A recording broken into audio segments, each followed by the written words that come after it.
It's Will Kimbrough. Welcome to Anatomy of a Song for February 2025.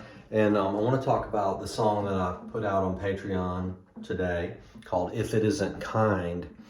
And then I picked up this guitar to play it, and I realized that the bridge is pulling up. I just had this guitar restored, and sometimes things that are glued need to be re-glued, So I'm going to take this back to my friend over at Harpeth Guitar Restorations, who does beautiful work. This is the second big restoration he's done for me. And so he's going to take it back and re-glue this and clamp it, Jed clamp it. And which gave me the idea for today's Anatomy of a Song, which is this. It helps write a better melody if you just sing the melody. I have a phrase I use a lot that's painting yourself into the corner by having like a chord progression, like playing G, F, and C, or A minor, G, and F, or E minor, C, G, D. You know what I'm talking about? Like the sort of standard chord progressions that get used, which can be great tools to open a door into a song. I'm letting the dog out. And those tools are important, okay?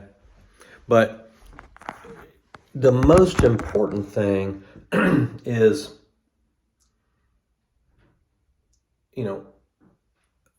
are the lyrics getting the message across? Is the melody memorable enough to lure the listener back to listening to the song again? Now, these things are all mysteries to us. We don't know what works. Now, I guess there's people, maybe Diane Warren out in Hollywood. Hope her house didn't burn down. Maybe she knows. Maybe she knows that if you put these four notes together, then the person watching the Pixar movie will be sucked in and listen to that song every day for the rest of their lives. I don't particularly know that trick, but I know that if I box myself into a corner just using a chord progression, then my melody is going to be stuck within that realm. So here's how I wrote If It Isn't Kind. I took the lyrics with me on a walk, had them in my phone, and I just started singing because my friend Walt had sent me these lyrics. And I think he was inspired by something I said during a podcast, something about, if it isn't kind, it isn't worth it. And I do believe that. So I walked, and he wrote, if it isn't kind, it'll steal your time. Better cut it loose before it robs you blind. It'll rob you blind. Take your precious time. If it isn't true, if it isn't kind. And then a chorus. If it isn't kind, doesn't make you shine, gentle on your mind, joy and peace combined. In the end, you'll find it's stolen all your time if it isn't kind. So it really makes the case, right? So I just started singing. I tried different ways, but that rhythm, if it isn't kind, it'll steal your time, okay?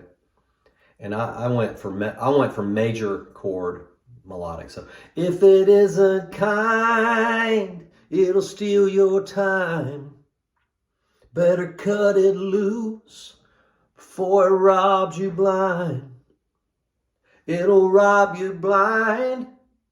Take your precious time.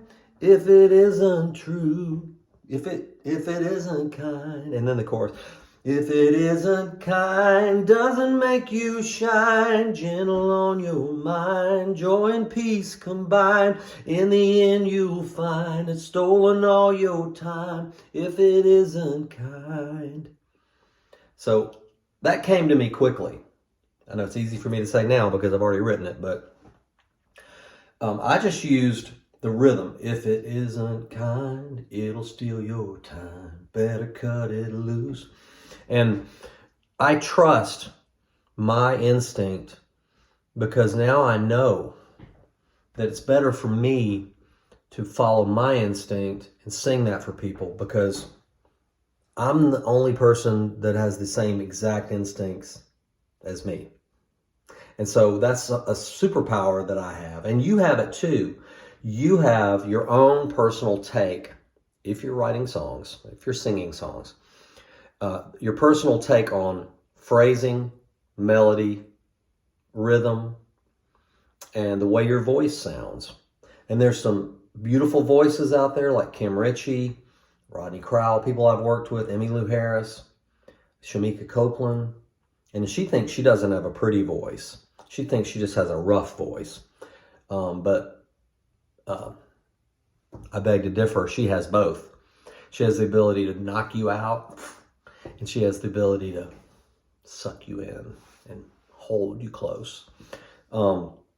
But there's also, Bob Dylan and Jimi Hendrix and Joe Strummer and Leonard Cohen, people who probably were told as children, you'll never be a good singer. Joe Strummer, I think I remember hearing him say that he got kicked out of the choir as a kid. Of course, he became a famous singer.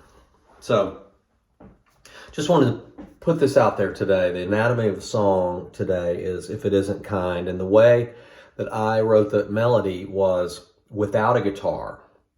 So I sang that and I recorded it into my phone. And when I got back from my walk, I figured out what the chords were that would go under that. So sometimes it's important. I've talked about this before. Sometimes it's important to write lyrics without an instrument and just write some lyrics that read with a rhythm and a cadence and rhyme and work.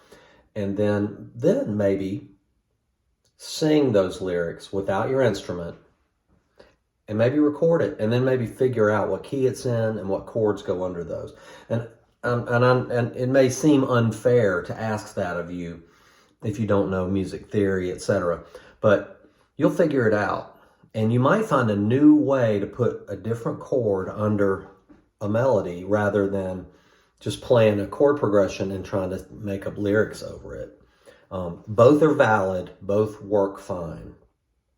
And I've written some of my favorite songs are just based on like a blues or a country progression, like Mud Bottom or Mr. Lee, because those are these familiar sounding kind of country and blues oriented things, or the sort of New Orleans feel of Sideshow Love or Wash and Fold or Blame It on Eve, which is, we'll find out any minute now who won the Grammy for American Roots Song of the Year.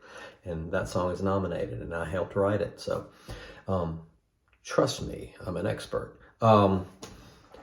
Just wanted to say that today, that sometimes if you're stuck writing and you're stuck coming up with a melody that's memorable, you may want to just sing the melody until it feels right. It doesn't matter if you're Celine Dion or Adele or Sting or somebody with a beautiful voice. Your voice is the only voice in the world that sounds like yours. Go listen to Jimi Hendrix. He just had sort of a plain voice, but of course he played the guitar pretty well, but he also wrote some songs that are great, and the way he sang them was perfect for himself. Bob Dylan, same. And he even tried to sing with that, like, lay across my big, like, I don't know, what did he do? Stick a pencil up his nose? And he sang in this sort of Kermit the Frog voice for a while. No, those songs are great too, but he just has a conversational tone. And I think he even tried to make it sound a little more raw. Maybe because he was inspired by Woody Guthrie and just that folky, just plain person telling a story. Leonard Cohen, just that voice, Tom Waits, who invented this like person who has destroyed their voice and then made that his trademark. Point being, very long story short, your voice is unique, and so treasure it. If it's plain spoken, John Prine, Johnny Cash, Bob Dylan kind of voice, use that. One of my favorite singers of all time, very famous, Nina Simone. Her singing was on the edge of being sharp. And Emmylou herself always says, part of my sound is I'm on the edge of being flat. in pitch. So put that in your pipe and smoke it. Two of the greatest singers of all time, Nina Simone on one hand, from the jazz and blues world, R&B, protest songs. Emmylou Harris from country, bluegrass, folk, and rock. One hand, Emmylou Harris known for this angelic beauty. Nina Simone known for this raw emotion. Both knew that their voices were teetering on the edge of out of tune, but also understood that that was the power of their voices. That's why they pull those emotional heartstrings. So bear that in mind. If you have a new idea for a song, take it around the block and sing it without your instrument. Okay.